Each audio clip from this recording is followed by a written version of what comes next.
I still have a lot of work that needs to be done. September, like August, slipped away like a bottle of wine, but it left behind a litany of iconic movies. A mixture of romances, thought-provoking real-life stories will haunt you at night and change the shape of your sleep paralysis demon. And fun movies have come out, so there's a movie for every mood. Welcome to Cnext. Today, we're ranking the top 10 best movies of 2023, the September edition. Get your popcorn, ready, set, and let's go. We are this close to winning the war.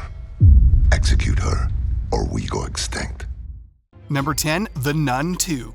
What happened? I think there's something here that's not meant to be.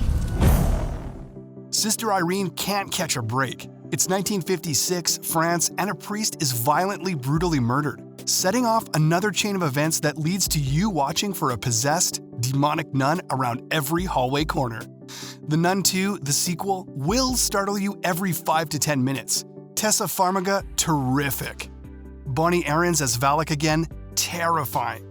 This time, Sister Irene isn't alone. She teams up with Sister Deborah to take down the nun once and for all. And Marvel fans will rejoice with the mid-credit scene. Sister, please. This way.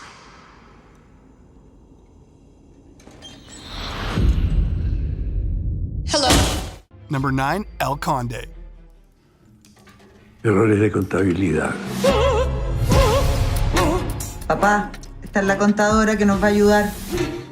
How is it that a vampire movie has been hailed as an illustration of Chile's last 50-plus years of history and social change? Watch El Conde to find out, and see a vampire learn to fly. At the focal point of the movie is a dictator, Augusto Pinochet, who's a 250-year-old vampire. Pinochet has reached that inevitable stage of every immortal's life where he just wants to die. Chile has other plans for him. You'll come for the vampiric dictator and stay for the political commentary. El ejército de Chile me enseñó como un valor el acto de la tortura. ¿Alguien se metió en su maleta? Trajo estacas y martillos de plata. Number 8, Flora and Son. Tell me what you feel about her. Can't stop thinking of her, Good. Obsession. You're obsessed. I suppose. I was obsessed. Believe it or not, Joseph Gordon-Levitt has been described as a young Russell Crowe in Flora and Son. Do you agree? Meet Flora, played by Eve Hewson, who's a double threat of acting and singing. Flora is single-handedly raising her teenage son Max, and in doing what mothers do, tries to help Max find a healthy hobby, playing the guitar.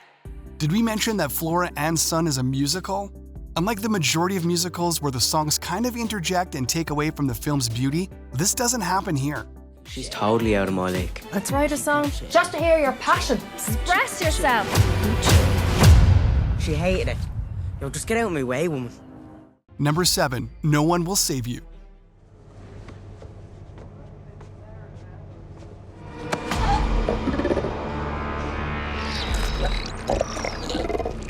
Three words, give or take. That's how many words are spoken in this movie. While the decision to omit talking from a movie may seem outlandish, it surprisingly works for No One Will Save You. One night, Bryn is woken up by the sound of extraterrestrial intruders. You heard us right, launching us into one of the best and strangest UFO abduction movies to date. It makes sense when you think about it. To make up for the lack of dialogue, every other aspect of the movie is irreplaceable. If you're a fan of War of the Worlds, Signs, and oh, did we mention that aliens are telepathic?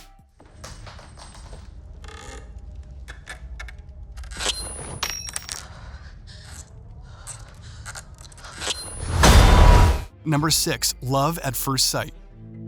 So, if claustrophobia is one of your biggest fears, then why are you about to embark on a 7-hour flight? That is a very good question. A wedding. Do we need another boy meets girl romantic movie? Yes. The answer is always yes, especially when it's a movie like Love at First Sight. Fate, kismet, love at first sight, call it what you want, but Hadley and Oliver are meant to be. They meet on a flight from New York to London. Their short-lived first meet lasts all the way to customs, where they lose each other before getting each other's contact info. If you enjoyed watching Haley Lou Richardson in White Lotus, then you'll love this movie. Ben Hardy as Oliver will win you over if you have any doubts left. The movie is based on the Jennifer E. Smith novel, The Statistical Probability of Love at First Sight. I want to. I'm just trying to be there for you. I don't know. Yeah, well, maybe I don't want to spill my guts out to some girl I just met on a plane. Number 5, Dumb Money. Yo, what up, everybody? Roaring Kitty here. I'm gonna pick a stock and talk about why I think it's interesting, and that stock is GameStop. Honey, come quick. America Ferrera and Pete Davidson just dropped a new movie about GameStop. Are words you thought you'd never hear. In the case of Dumb Money, the memory of what happened to GameStop is actually a little fresh in a lot of people's minds. For those who don't remember, you have this guy, Keith Gill, smack dab in the middle of what was one of the world's most famous companies, until he's pitted against vengeful billionaires plotting for his downfall. In front of your wine collection? I mean, I don't have that big a wine collection. Yeah, it's huge. Number 4, A Haunting in Venice. If someone wants to be heard, we are here. Murder on the Orient Express, but make it Italy. Agatha Christie's Detective Poirot finally meets a foe that leaves him flabbergasted. The paranormal world. How can you fight an enemy you can't see? A whodunit plot has never seemed creepier. By now, Poirot is retired and sort of content to isolate himself in Venice. Push comes to shove, and he ends up attending a seance at a haunted palazzo. When one of the seance's guests is murdered, Poirot dons his detective cap again. This time, it really does seem that Poirot is out of his depth. Strange, inexplicable things are happening, so much so that the infallible detective begins to doubt his sanity. And Tina Fey as Ariadne Oliver is a treasure here. We cannot hide from our ghosts.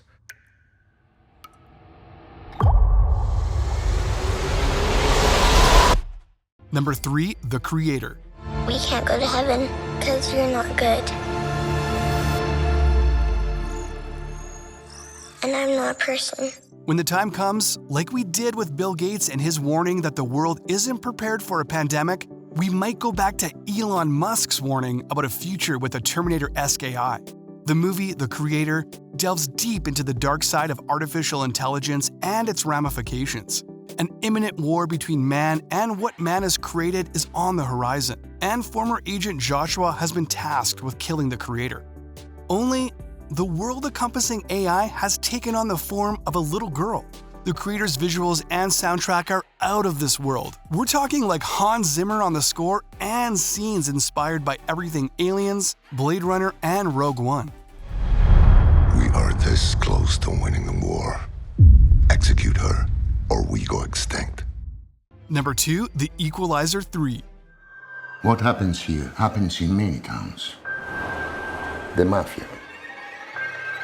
They're like cancer. Robert McCall just wants to go back to his little hamlet in southern Italy and live out the rest of his days in peace. Is that so hard to ask? Yes, the answer is yes. McCall's new cottagecore reality is threatened when the town he's taken to calling home is terrorized by local mafias. He now has to take on an international drug and terrorism ring alongside Green CIA agent Dakota Fanning. Roberto, tell me, what did you do back home? Government work. I'm retired, man. Before we reveal our first pick, let's look at some honorable mentions, and don't forget to subscribe and hit the bell icon. Aristotle and Dante discover the secrets of the universe. My dad is pretty weird. I brought you a gift. It's about Mexican art. I don't know if I can accept. It lives inside. Whispering. It's listening.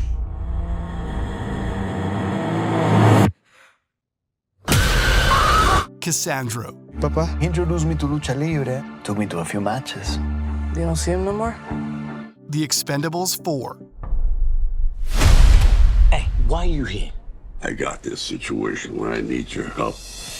I need bad friends. Number 1, Saw X. How much time do I have? Months, at best. I still have a lot of work that needs to be done. It's John Kramer's turn to run. He goes all the way to Mexico for an experimental medical procedure to cure his cancer, only to be bamboozled and trapped. He turns the tables around on the con artists and seeks revenge in the most brutal, heinous, and flinch-away ways. In the hands of Kevin Gertert, Saw 10 shows what a movie directed by someone who's a genuine fan of the franchise looks like. The traps manage to be innovative, the violence is gruesome as always, and we get to see a human side to Jigsaw. Please, don't hesitate. Place a big enough piece of your cerebral tissue into the glass enzyme tank. This will save your life. Thank you for watching, and we hope you enjoyed it. Let us know in the comments which one was your favorite from the list. And don't forget to like and subscribe.